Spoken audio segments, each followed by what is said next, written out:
Each night, I have the same two visions. One of a field of wheat stalks swaying in the wind. Another of bright, burning flames, trampling horse hooves, and loud screams. My people, the Visigoths, came to Roman lands not as an invading army, but as a people running from a scourge. No, a plague sent by God himself. We warned the Romans of the impending danger, but they ignored us. They despised and distrusted our kind. They treated us poorly, gave us barren lands, and when we suffered famine, they made us sell our children for food. Inevitably, we went to war, and our great army struck a decisive blow to the Romans at Hadrianople. We slew their emperor and forced them to allow our people to settle in Roman lands. Our victory taught the Romans to not underestimate Gothic warriors. In exchange for the land they gave us, our young men would serve in the Roman armies, fighting alongside our former enemies. As wars broke out between the eastern and western halves of the Empire, we gathered our spears and served Rome in battle. The dead bodies of young Goth warriors littered the flanks of the Julian Alps. For all the blood we shed, the Romans did not give us even a crumb of gratitude. A Gothic commander in the Roman army encouraged us to desert and go back to our people. Hardship is upon your families, wives and children, and your people need your help now more than ever, he said. Few had heard of Alaric, this Gothic commander, but he managed to gain a strong reputation during his service in the Roman army. He was a tall man, with a voice that could silence a crowd. When Alaric spoke, all heads turned in his direction, and his eyes flickered with an inextinguishable fire. The elders of the Visigothic tribes elected Alaric king of the Visigoths. Never before had there been a single king, but never before had there been a man like Alaric. We were drawn into another war with Rome. The Romans had failed to fulfill their promises of lands for our families, and Alaric was determined to force them to remember their promises. He marched our army south into Greece. The days the Romans ignored the Visigoths are over, he declared. We will set fire to Hellas! Ancient cities, once renowned for their philosophers and soldiers, were sacked and burnt to ash. The world was changing rapidly, but Alaric had seen visions. Despite our victories, the Eastern Romans still refused to meet our envoys. Instead, we turned west. The half-Vandal general Stilicho was the driving power behind the Western Roman Empire. He knew Alaric from when our king served the Romans. We hoped Stilicho would be more willing to negotiate. Rumors spread that Stilicho was ready to make a deal with Alaric.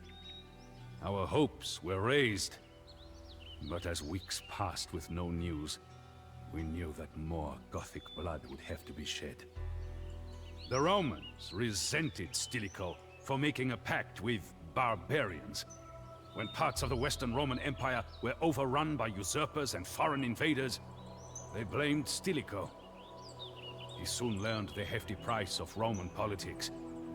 They declared him an enemy of the state and had him executed. In a frenzy of hate, the Romans followed Stilicho's execution by murdering all soldiers of Germanic descent.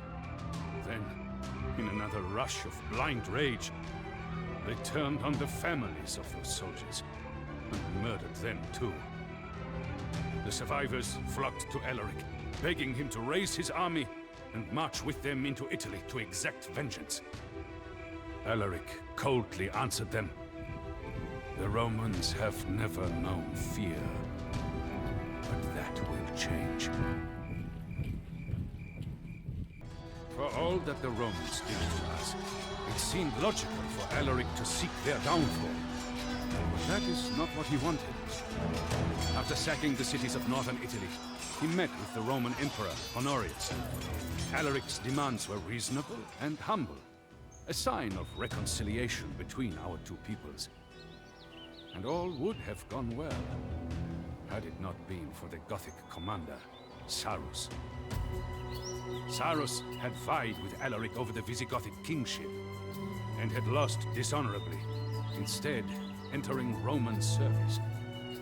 Jealous of Alaric, he ordered his soldiers to attack our king by surprise and kill him. Luckily, Alaric and his men survived the assassination attempt and escaped. Never had I seen Alaric lose his temper, but Sarus' betrayal infuriated him. He ordered me, his brother-in-law, to commence the siege of Rome. The walls of Rome were huge and had not been breached since Brennus and his Gauls. However, years of decline had weakened the city, and its walls were badly in need of repairs.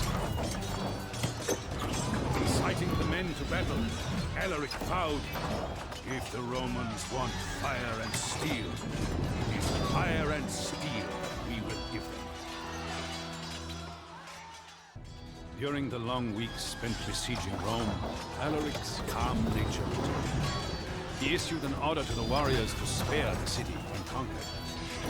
In his heart, he could not find the will to destroy the empire he had served, so he had betrayed him one too many times. Our brave soldiers breached the walls, and the defenses quickly crumbled before the weight of Visigothic men rushing into the breaches. Our men looted the city for days. We stripped statues and monuments of their gold, and loaded carts with so many precious goods that the wheels were close to breaking. At the end of the third day, a caravan of ox-drawn wagons carrying plunder could be seen as far as the eye could see. The Romans would write of that day, in one city, the whole world perished. With Roman treachery repaid, Alaric looked to the future of our people. He planned to sail us to the fertile Roman province of Africa. But before we left, he passed from this world. Our people mourned for days, and Alaric's body was buried underneath a river stream. The channel diverted to dig the grave, then made to flow again, hiding his tomb forever. Soon after, the fleet that was to take us to Africa sank in a storm.